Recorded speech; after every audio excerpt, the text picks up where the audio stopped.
एक व्यक्ति पूरे 1 महीने से समंदर में बह रहा था। वह केवल कच्ची मछलियां खाकर जीवित रहा, लेकिन उस दिन उसकी सहन शक्ति जवाब दे चुकी थी। जैसे ही उसकी नजर अपने बेटे पर पड़ी, उसके मन में बुरे विचार आने लगे। उसने अपने बेटे को उठाया ही था कि तभी उसकी पत्नी ने चप्पू से उसे जोर का प्रहार किया और उसे समंदर में ढकेल दिया, मछलियों का आहार बना दिया। इसके बाद माँ और दोनों बच्चे समुद्र में बहते बहते एक टापू पर पहुंच गए। पहले तो उन्हें लगा कि यह कोई भ्रम है, पर जब ध्यान से देखा तो वह वास्तव में एक द्वीप था। यह देखकर माँ बहुत प्रसन्न हुई। उन्होंने नाव को किनारे पर सुरक्षित लगाया और बच्चों को टापू पर ले गई। माँ की पहली चिंता थी बच्चों को भोजन देना। उन्होंने फावड़े से नारियल तोड़ा, थोड़ा रस पिया ताकि ताकत आ सके। फिर एक कोने में कैनवास लगाकर एक छोटा सा टेंट तैयार किया और अपना सामान किनारे खींच लाई। थोड़ी ही देर में एक साधारण लेकिन सुरक्षित ठिकाना बन गया। इसके बाद माँ बच्चों को लेकर ताजे पानी की तलाश में निकली। जल्द ही उन्हें मीठे पानी की एक धारा मिल गई। माँ ने तुरंत पानी की बोतलें भर लीं। वहीं पास में उन्हें केले, पपीते और अरबी जैसे फल और कंदमूल भी दिखाई दिए। अब उनके पास भोजन की अच्छी व्यवस्था थी और बच्चों को भूखा नहीं रहना पड़ेगा। लेकिन इस टापू का मौसम बड़ा ही अनिश्चित था। चेतावनी के तेज बारिश शुरू हो गई। माँ ने बच्चों को लेकर तुरंत आश्रय की ओर दौड़ लगाई, पर उनका तंबू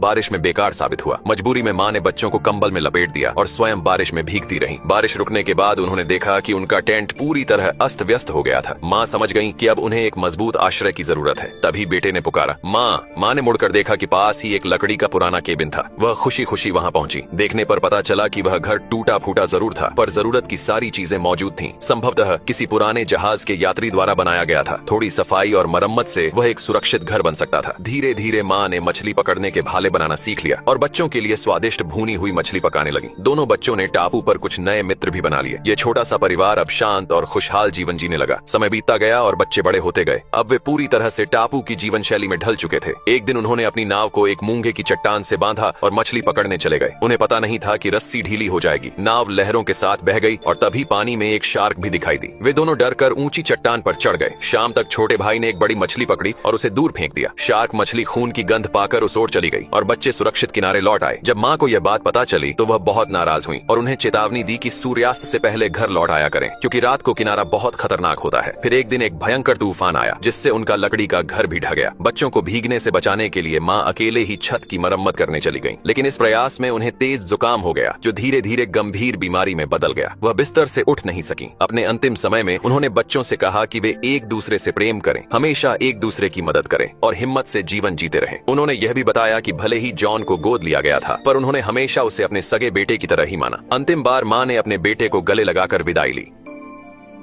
इस आदमी का पालतू तोता समुद्र में चला जाता है। आदमी बहुत डर गया था। तभी एक शार्क ने तोते को खा लिया। आदमी बहुत ज्यादा दुखी हुआ। उसे देखकर ऐसा लगा जैसे उसकी दुनिया ही उजड़ गई है। ये तोते को अपना भाई मानता था। वो यहाँ वहाँ देखने लगा। आदमी के अंदर क्रोध की ज्वाला भड़क रही थी। उसने शार्क को देख लिया था और धीरे धीरे आगे बढ़ रहा था। बदले की आग उसे उकसा रही थी। आदमी ने मौका देखकर तुरंत उस शार्क को पकड़ लिया। दूसरे आदमी ने खंजर फंसाया और शार्क को ऊपर खींच लिया। फिर अपना सारा गुस्सा शार्क पर उतार दिया। उसने शार्क का बुरा हाल कर दिया था। फिर एक खंजर उसके अंदर डालकर खींच देता है, जिस वजह से शार्क मारी जाती है। लेकिन शार्क का रक्त पानी के नीचे जा रहा था, जहां बहुत सारी शार्क घूम रही थीं। आदमी ने अपने तोते का बदला ले लिया था, लेकिन ये लोग नहीं जानते थे कि नीचे बहुत सारी शार्क हैं। थोड़ी देर बाद एक आदमी नाव के किनारे पर चल रहा था। तभी उसका पैर फिसल गया। वो पानी में गिर गया। बाकी लोग उसे देखने दौड़े। नीचे बहुत सारी शार्क थीं। उस आदमी ने नाव के डंडे को पकड़ लिया, लेकिन पानी के बहाव से उसका हाथ छूट जाता है, जिस वजह से एक आदमी ने उसकी तरफ रस्सी फेंकी, लेकिन रस्सी उस तक नहीं पहुंची। कुछ लोगों ने मरी शार्क के टुकड़ों को पानी में फेंकना शुरू कर दिया ताकि सभी शार्क का ध्यान भटक जाए। तभी एक आदमी बिना डरे पानी में कूद गया। शार्क के बगल से गुजरता हुआ अपने साथी के पास पहुंच गया। उसके बाद दोनों ने रस्सी पकड़ ली। ये लोग रस्सी को खींचने लगे और जल्दी से नाव के पास पहुंच गए। दोनों बाल बाल बच गए थे, लेकिन आगे चलकर एक विशाल तूफान आ गया। वे लोग खुद को संभाल नहीं पाए, जिस वजह से सब पानी में गिर गए।